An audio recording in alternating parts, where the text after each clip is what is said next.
Assalamualaikum warahmatullahi wabarakatuh. Perkenalkan, nama saya Bagas Prayoga, NPM 224112000 dari kelas manajemen 22C. Pada kesempatan kali ini saya akan menjelaskan tentang pengertian tujuan dari metodologi penelitian. Metodologi penelitian adalah seperangkat aturan dan prosedur yang digunakan untuk melakukan penelitian ilmiah. Tujuannya adalah untuk memadu penelitian dalam memperoleh data yang valid dan reliable, serta menarik kesimpulan yang tepat berdasarkan analisis data.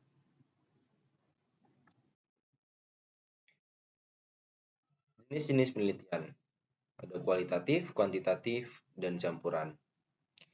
Yang pertama adalah penelitian kualitatif, berfokus pada pemahaman yang mendalam tentang fenomena sosial, menggali makna, konsep, definisi, karakteristik, metafora, simbol, dan deskripsi tentang suatu fenomena. Penelitian kualitatif berfokus pada pengukuran dan analisis yang sehubungan sebab akibat antar variabel, menggunakan angka-angka dan statistik untuk menguji hipotesis dan mencari kesimpulan yang umum. Lalu penelitian campuran, mengkombinasikan pendekatan kualitatif dan kuantitatif untuk memperoleh pemahaman yang lebih komprehensif tentang masalah penelitian.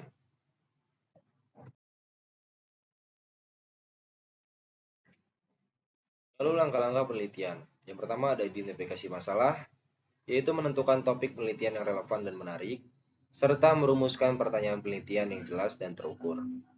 Lalu yang kedua, tinjauan pustaka, yaitu mengumpulkan dan mempelajari literatur, artikel, dan referensi terkait untuk membangun landasan teori dan pemahaman yang mendalam. Lalu yang ketiga, metode pengumpulan data, yaitu memilih dan menerapkan teknik pengumpulan data yang sesuai dengan observasi, wawancara, kuesioner, atau studi dokumentasi.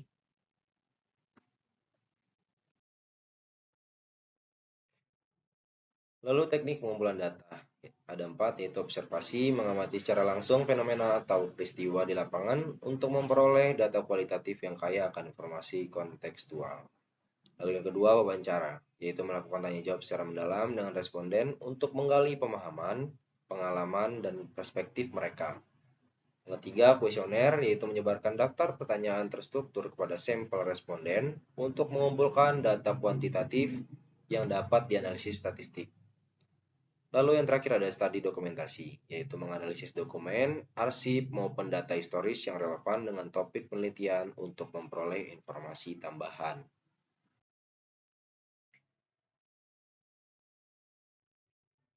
Sini saya akan menjelaskan tentang teknik analisis data deskriptif, inferensial, dan kualitatif. Yang pertama ada analisis data deskriptif, yaitu teknik analisis data deskriptif melibatkan penggambaran karakteristik, pola, dan tren yang ditemukan dalam data. Ini membantu peneliti memahami situasi secara umum dan mengidentifikasi wawasan penting. Lalu yang kedua adalah analisis data inferensial. Analisis data inferensial menggunakan sampel untuk membuat kesimpulan tentang populasi. Ini memungkinkan penelitian untuk menguji hipotesis, menilai signifikansi statistik, dan membuat proyeksi yang dapat digeneralisasi.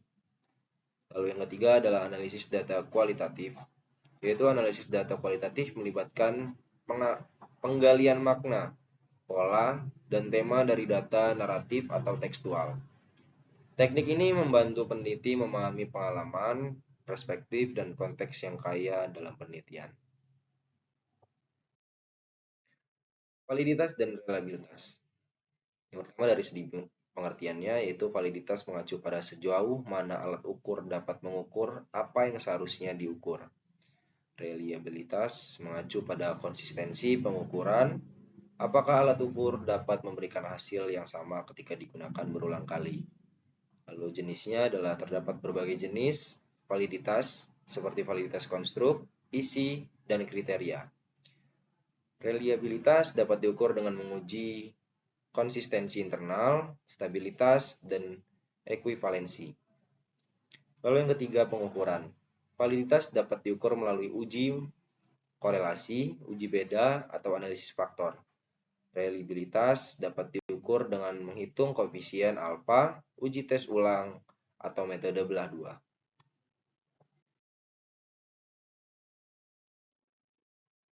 Etika penelitian.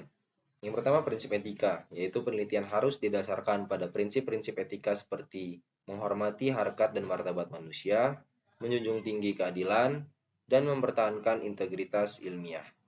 Yang kedua ada inform consent. Partisipan harus memberikan persetujuan setelah mendapatkan informasi yang lengkap tentang tujuan, manfaat, resiko, dan prosedur penelitian. Lalu yang ketiga adalah konfidensialitas. Data dan informasi pribadi partisipan harus dijaga kerahasiaannya. Hanya pihak yang terlibat langsung dalam penelitian yang boleh mengakses data tersebut. Lalu penyusunan proposal penelitian melibatkan komponen dan struktur. Yang pertama komponen proposal. Proposal penelitian terdiri dari latar belakang, rumusan masalah, tujuan penelitian, manfaat, tinjauan pustaka, metode penelitian, jadwal kegiatan, dan anggaran.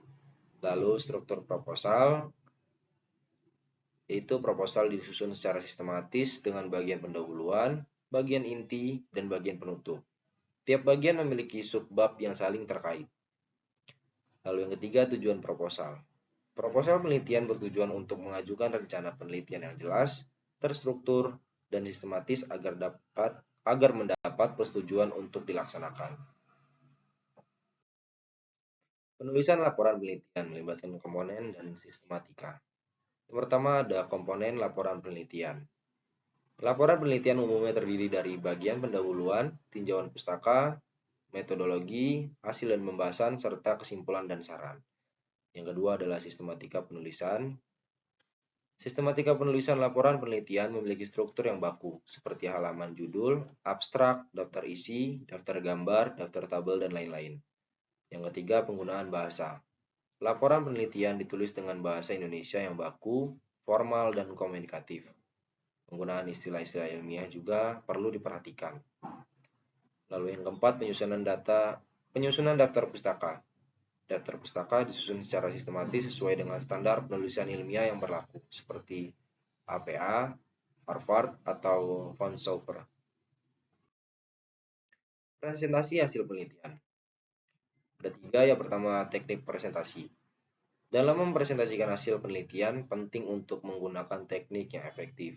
Hal ini meliputi kemampuan berbicara dengan jelas, mempertahankan kontak mata dengan audiens, dan menggunakan bahasa yang mudah dipahami. Yang kedua adalah media presentasi. Penggunaan media presentasi yang tepat dapat membantu menyampaikan informasi secara lebih jelas dan menarik. PowerPoint, poster, atau video dapat dimanfaatkan untuk memperkuat presentasi. Lalu yang ketiga adalah sesi tanya jawab. Sesi tanya jawab setelah presentasi memberikan kesempatan bagi audiens untuk mengajukan pertanyaan dan memperoleh klarifikasi. Penelitian harus siap menjawab pertanyaan dengan baik dan terbuka. Itu saja yang dapat saya sampaikan. Saya akhiri. Wassalamualaikum warahmatullahi wabarakatuh.